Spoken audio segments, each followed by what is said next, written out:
to get back, staying 100% focused. I'm 100% ready for December 5th, Saturday night.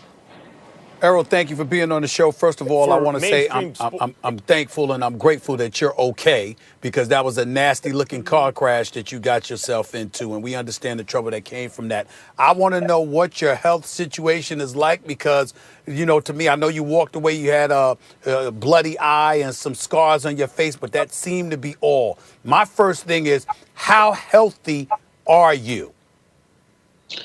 I'm 100% healthy. Like I said, I went to the clinic and they got checked out and went to the hospital. They did all type of exams on me and MRIs and everything. You know, they didn't see any brain swelling or anything. Had me do reaction tests and everything. I passed them with flying colors. So they gave me the cue to continue boxing. So that's the first thing was my health, to make sure I was good and everything checked out straight. I was going to the gym, I was training. Then I started sparring in September. I started sparring in September. I looked great. And, you know, then we got a fight lined up with Danny Garcia. So everything been going, you know, pretty much as scheduled. It was just a blessing that, you know, I'm able to continue my career so early and, you know, come back so early, a little less over than a year. For those mainstream sports fans who don't know, Errol Spence is considered one of the real special fighters in boxing. Tall, rangy, a southpaw, can beat you with his jab and defense. Ask Mikey Garcia, but doesn't look to do that, looks to punish the opponent, knockout power. You have it all. You're a complete fighter, Errol. But Garcia, Danny Garcia, is also a very good fighter. Yes, he is. He has one close loss, very close loss to Keith Thurman, one wider loss to Sean Porter, but Sean Porter gave you everything you wanted. That was a fight of the year type fight. I thought you won because of the knockdown late, which he got up from, but that was nip and tuck the whole way. How do you plan, after this kind of accident, coming back from that, to actually beat Danny Garcia? What's the game plan? Well, first of all, I thought, you know, I could have beat Sean Porter easy on the outside like I did Mikey Garcia. But, you know, my whole game plan was a Sean Porter fight, even sitting in training camp. You know, I wanted to fight. I wanted to show people that I can beat him on the inside. So that's what I did. Even with Mikey Garcia, I wanted to show people that I can box, because people said that he had better boxing IQ than me. So I showed people I can box. And with this fight, you know, I'm just going to show everybody that, you know, I'm just all around just a better fighter. On the inside, outside, you know, with the jab, you know, combination, hooks, whatever you want to do in the ring, I could do better than Danny Garcia. I mean, he's a great fighter, iron chin, very tough. But I don't think, even if I was at 70%, Danny Garcia couldn't beat me.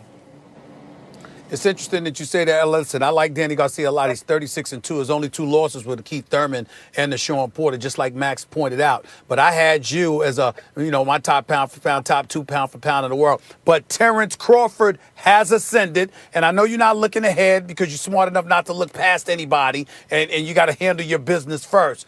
But there are a lot of people, Max included, I don't think I'm stepping out of turn speaking for him here, when we talk about a fight that we desperately want. It is Errol Spence Jr. versus Terrence Crawford. Number 1 fight and you got Terrence Crawford talking about everybody running from him. You know, nobody want to give him those fights. What do you have to say about that? I mean, there's really nothing to say about it. Nobody's running from Terrence Crawford. Like I said, I'm coming off a car accident and I had to fight Danny Garcia. Somebody would have picked the tune up, but I'm fighting Danny Garcia, so I mean, I got to get past him to even think about somebody else. So once I get past Danny Garcia, y'all can ask me questions about Terrence Crawford.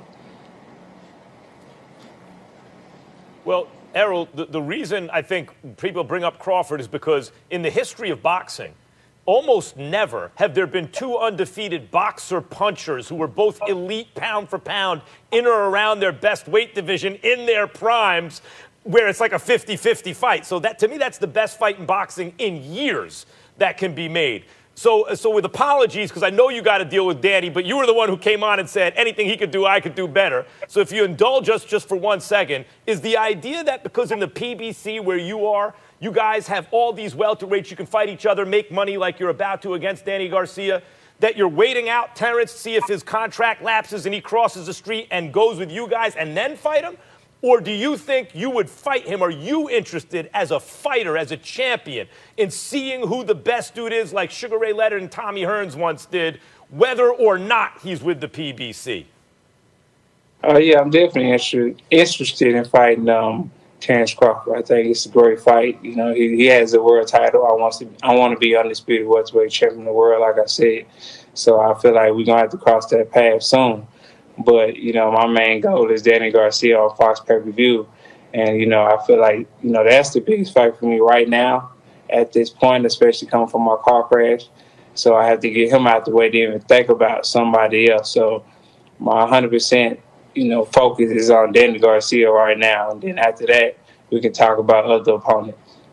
When you think about Danny Garcia, I brought up the fact that he's 36-2. I think he's an exceptional fighter. Obviously, he takes a punch. He has not been knocked out. The brother can fight.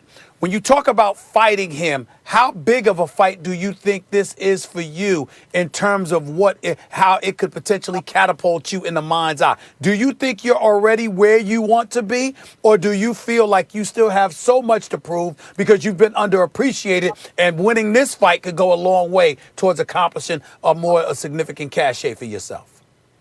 I definitely have so more to prove. I mean, Danny Garcia, like I said, his resume, especially at 140, is great. He was unified champion, things like that. I mean, he's a great fighter. And I feel like nobody has really just beat him decisively and really, put a hurting on him or just, punish him. So for me to do that, that would, speak volumes, especially coming off, a year of some training layoff. So that's what I'm looking to do.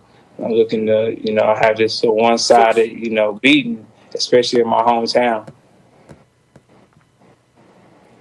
Errol, sometimes when fighters talk about they were trying to do X or Y or Z in a fight, it's excuse-making because the performance wasn't great. But in your case, I believe what you're saying. You, against Kell Brook in England, you walked him down out and were the boxer puncher and beat him up and knocked him out in a terrific fight.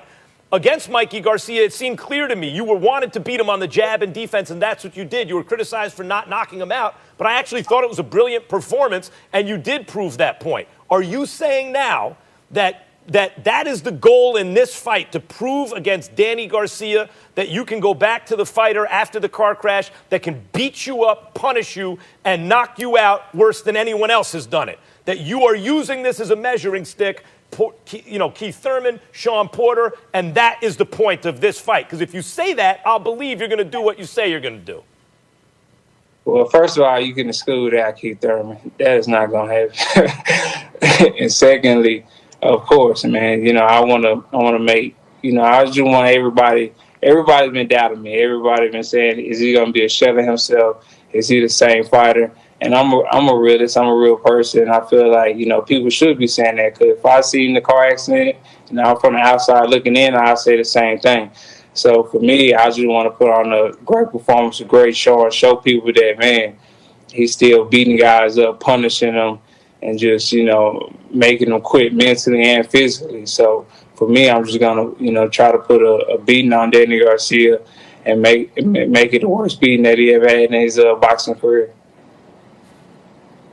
Really? All right. How's that for a final statement? Okay. Errol, thank you so much. We wish you the best of luck this weekend defending your title against Danny Garcia in Dallas, Texas. We're so happy.